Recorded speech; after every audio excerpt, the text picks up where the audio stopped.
It's another edition of Time About the Movies, and today we're taking a look at the three films of March 14th, 2008. Let's just go ahead and jump right into it, because honestly, the biggest new release of the weekend is the one that we have here first off. The latest film from the creators of Ice Age, and the first fully animated, theatrically released Dr. Seuss movie, and that is Horton Hears a Who.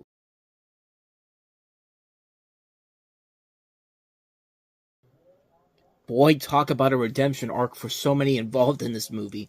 One, Dr. Seuss, of course, after the abysmal The Cat in the Hat. I mean, literally after that movie flopped hard at the box office and was seen as a critical and financial disaster, Dr. Seuss's widow literally had to come out and say, no more live-action adaptations of my husband's work. And so we've got these animated movies now, and hey, at least they're going to match the visual quality of the Dr. Seuss stories.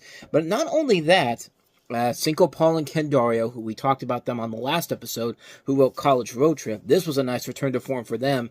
And Jim Carrey and Steve Carell really needed this after a bad 2007. In fact, Steve Carell had a pretty good 2008 when you really look at it. But, you know, Jim Carrey had The Number 23, which was a huge flop. Steve Carell had Evan Almighty, which was also a big flop. So everybody, with the main players involved in this movie, really needed this one to work, and needless to say, it did work very, very well. So you have, of course, Horton Hears a Who, based off of, obviously, the Dr. Seuss story, in which you have a giant elephant named Horton, played by Jim Carrey, who comes across this, tiny yelp from a floating speck of dust, and it turns out it's actually a little city, the city of Whoville.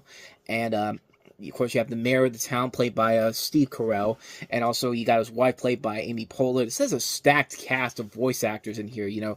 Not only do you have Amy Poehler, Carol Burnett, Will Arnett, Seth Rogen plays Morton, the mouse in there that you see at the end of the trailer there. Dan Fogler, Isla Fisher, Jonah Hill, Jesse McCartney. There's a lot of big names all across the board in this movie. I think, is it Selena Gomez or Demi Lovato is also in here too?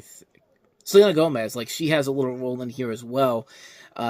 Dane Cook has, like, a brief cameo in this movie. Like, you can hear his screaming, yeah, and that's pretty much all that you have of him in this. But, yeah, he's in the movie, too. So, they stacked this with some talent in this movie. I mean, that basically, they were just there to put the names on the poster to sell the movie in general. And, hey, it worked. It was a big hit at the box office. It was well reviewed positively. Most people really enjoyed the film overall, and I like it, too. I think it's a very good adaptation of Dr. Seuss's story.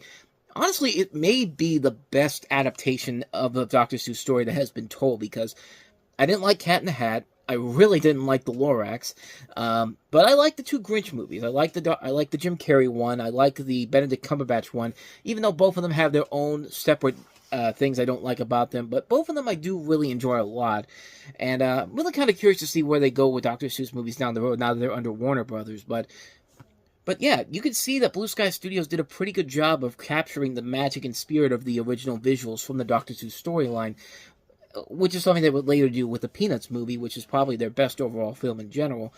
Does this one have flaws? Yeah, absolutely. Horton is a little too eccentric sometimes. I feel like they threw that in there because, this whole thing is because, we got to keep the caffeinated kids hyped up on this so they enjoy the movie instead of just telling a story.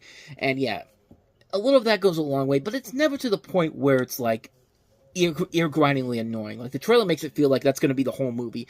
It's nothing like that, per se. It's a very good movie that does give you what you want in a story like this, and doesn't feel like it's doing the same having the same problems that something like The Cat in the Hat did, where let's just throw in some pointless celebrity cameos in here. Like, literally, who can ever forget Paris Hilton's cameo in The Cat in the Hat? Like, I never thought the day would come where we see Paris Hilton in a Dr. Seuss movie, of all things. But Horton Hears a Who is a really good film. I said yet. It probably is, overall, the best adaptation of a Dr. Seuss story we've had to date so far. It's still the one that still holds up the most. It's got great visuals, great bits of comedy, great animation. I mean, it's a really impressively put together film, and it just shows that Blue Sky Studios is showing what they can do on their own. Like, they're not just the Ice Age company, and they did Robots before this, and then we'll see some other individual projects from them down the road. A lot of them are really good ones. They have not really made a ton of bad movies, except for maybe Rio 2 and then the later Ice Age movies like 4 and 5. But other than that, though, they've been pretty solid overall, and this is definitely one of their best films overall, and one I can honestly recommend.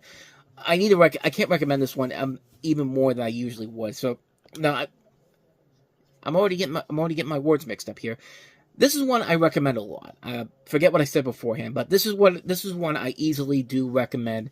It's one you should definitely check out. Horton Hears a Who, definitely worth it. So, with all of that said, let us go ahead and move on to the next movie we have here, and that is Never Back Down.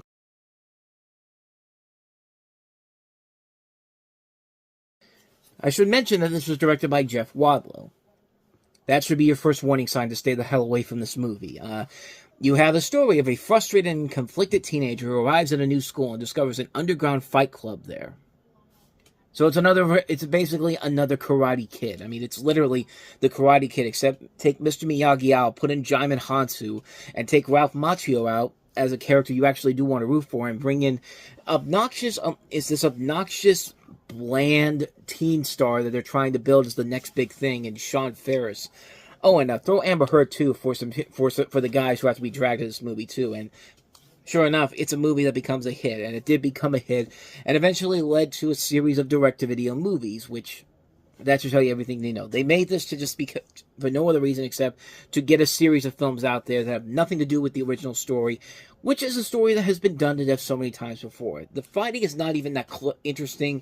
There's nothing of value going on in this movie whatsoever. The characters are so stock and so bland, so cliche-riddled. There's nothing about them that makes them interesting whatsoever. The fighting isn't even that good in this movie. It's a film that has just so been there, done that, and just there's nothing of value to it. Nobody wanted to this movie really wanted to make a good movie. They wanted to make this movie because, hey, the Karate Kid worked back in the day. We need to make a new Karate Kid for a new generation, even though we're still 2 years away from the Karate Kid remake. But, yeah, overall, yeah, not much more you could say about this one. It's a bad movie. Avoid it like the plague. So, with that said, let us go ahead and move on to the last film we have here, and that is Doomsday from the director of The Descent.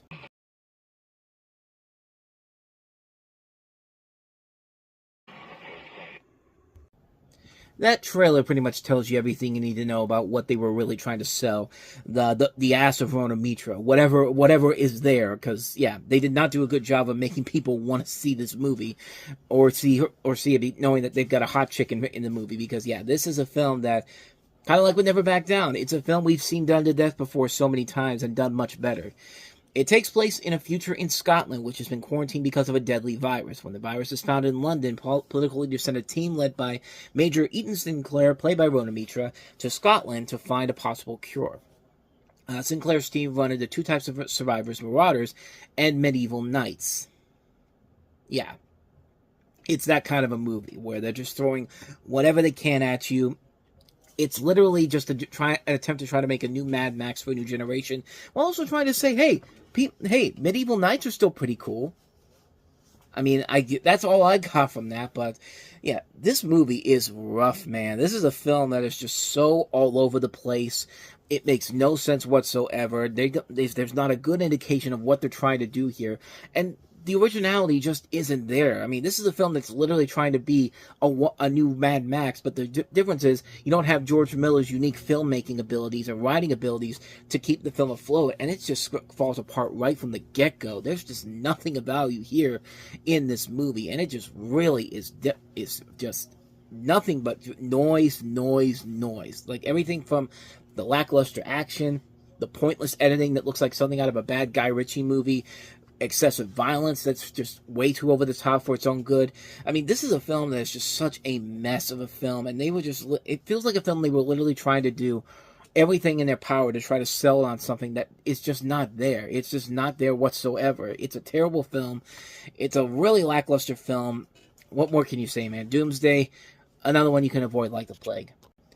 So in the end, Horton Hears the Who was the only good movie that came out this weekend, but I don't think that really is much of a shocker overall, but that's it for this episode of Time About the Movies. But for the next time we meet, we head to Easter weekend, when we have 4 of the movies that will try to combat Horton Hears a Who, and pretty much fail miserably at it. Well, with one exception. Tyler Perry's latest film, Meet the Browns, was the biggest new release of the weekend. But we have Owen Wilson in a film produced by Judd Apatow and written by John Hughes, Drobit Taylor. Yet another J-horror remake, Shudder, and we also have Under the Same Moon. So we'll take a look at those 4 movies all coming up on the next episode. That'll be tomorrow.